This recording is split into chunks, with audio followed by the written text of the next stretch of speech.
اور کوئی فرق نہ کرنا، بیٹا ہو یا بیٹی ہو، اس میں فرق کرنا جاہلیت ہے۔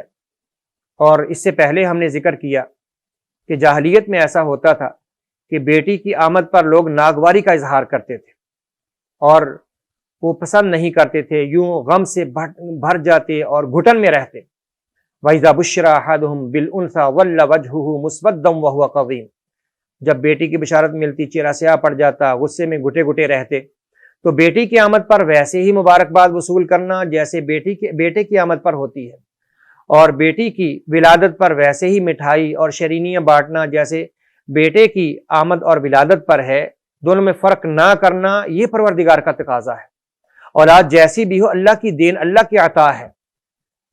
اور یزوجہم ذکرانا و اناثا یہب لمن یشاء اناثا و یہب لمن یشاء الذکور، یہ اللہ کی تقسیم، اللہ جسے چاہے بیٹے دے، جسے چاہے بیٹیاں دے، اور جسے چاہے دونوں عطا کر دے۔ جب بس اللہ کی تقسیم ہے، اللہ تعالیٰ کی عطا ہے، تو اللہ کی عطا میں انسان کو خوش رہنا چاہیے۔